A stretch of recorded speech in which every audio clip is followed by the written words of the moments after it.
څونه ښه چې اختر او نوروز مو په یوه ورځ سو. د ورځې کیسه یې وروسته اول راپسې سئ چې شپه یې در وښیم. وموږ ته یې لا د ګران وطن ښه جوړې خامک غاړې راستولي وې، مګر کور دې د جنګ خراب سي. د هغه راهیسې چې اخوندانو امارات ته ډبرې کش کړي دي، ورسره زموږ غوټه هم په دوبۍ کې بنده پاته ده. د هلکانو لا په غوټه طبیعت خراب و. په دغه پلمه چې سودا سره پوره کړو، د اختر په شپه د لې نږدې آسیایي بازار یا ویله سمه چې پاکستاني بازار ته ورشه وسولو. بازار یې نو مه کوه، داسې بد رش و چې بیخي ته دا رش ته ګوره او د دوی کش ته ګوره.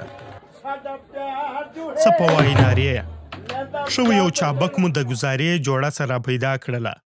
دته ګوره ته به په کړه به دې اغوستې ده. موږ چې کوچنیانو پیشنګان او پټاکۍ خو د اختر تر بل هر دود راته په زړه پورې وې.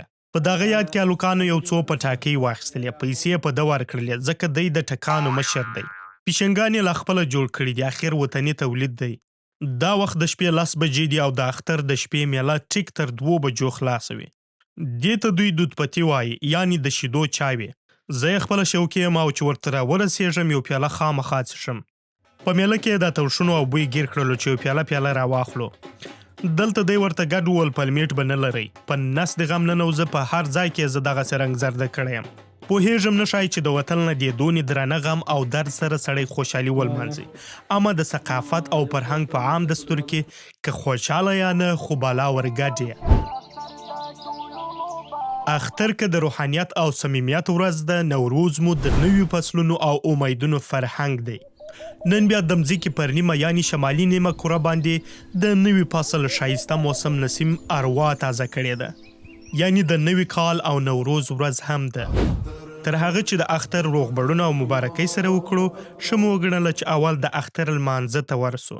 مکۍ او نور مې هم را سره په مخه کړله. سړی ښه دی چې دا زموږ په ثقافت سر له اوسه لا پوسي چې لمونځ سره خلاص د ټولو سره خود د چا په وسه نه کېږي چې بڼې یې سره ورته وي به سره را روغبړ سي. د انسانانو ډول ډول نژادونه او فرهنګونه څونې ښایسته ایسي.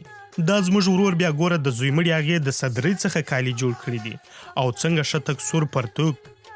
خدای مه کړي چې خبره مې شډله نه سي. دا هم کلتور دی او هر یو په خپل کلتور کې ښه ایسي.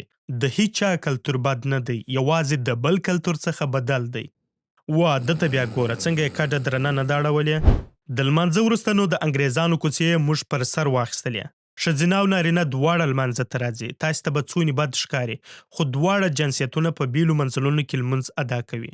دته زه د مشرتوب په لیاز اکا وایم. اکا د ګل وطن لغمان دی. ډیر وخت مې نه ولیدلی، نن مې د پکول سره ولیدی.